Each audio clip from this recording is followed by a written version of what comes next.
सचिवालय में सुरक्षा के सुराग की अगली कड़ी में हम बात करते हैं यहां की पार्किंग की, जिसकी दुर्दशा को लेकर तो सरकारी कर्मचारी जूझ ही रहे थे, लेकिन अब इसमें सुरक्षा को लेकर वेकिंग अलार्म बज चुकी है। इसके चलते कर्मचारियों के कीमती चौपहिया वाहनों के टक्कर लगने से लेकर असुरक्षा के तमाम खतरे सामने आ रहे हैं।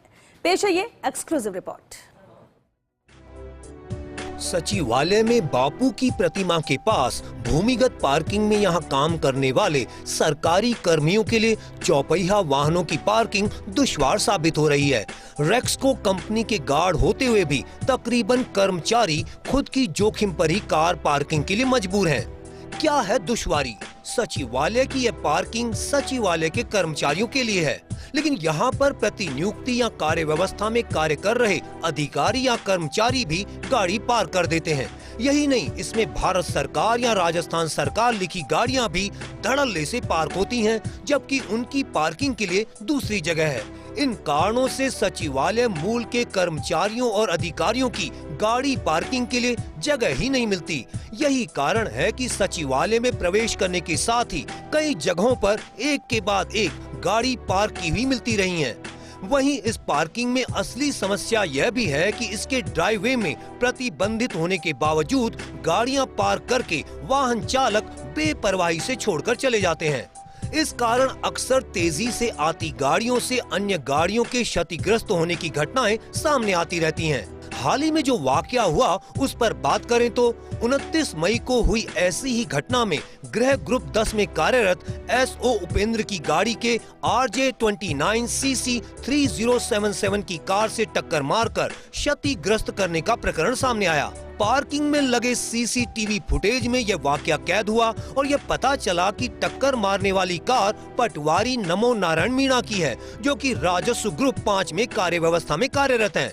दिलचस्प यह है कि यह घटना सामने आने पर प्रशासनिक अधिकारियों ने फुटेज तो उपलब्ध करा दिए, लेकिन थाने में प्राथमिकी दर्ज करने से इनकार करते हुए क्षतिग्रस्त कार के मालिक उपेंद्र से अपने स्तर पर कानूनी कार्रवाई करने का अनुरोध किया। यही नहीं, टक्कर मारने वाली गाड़ी के चालक कर्मी को न तो नोटिस दिया गया और न ही दोनों पक्षों को आमने सामने बैठकर मसला सुलझाने की कोशिश की गई। मैंने उनको एक लेटर दिया कि साहब, अगर आपने आइडेंटिफाई कर लिया हो कि इस गाड़ी ने मेरी गाड़ी को क्षतिग्रस्त किया है, तो क्या आपने उसे नोटिस दिया? क्या आपने उसे एंट्री पास जो आपने उसके लिए बनाया है, क्या वो विधिवत नियमानुसार बनाया गया है? क्योंकि मैंने उस गाड़ी के विंडशील्ड पे देखा है कि उस पर पास नहीं लगा हुआ था। आपने अवगत कराया वो कार्य व्यवस्था था। आपके इतने सारे परिपत्र निकल चुके हैं कि कार्य व्यवस्था जो भी हैं उनको हम बाहर भेजेंगे।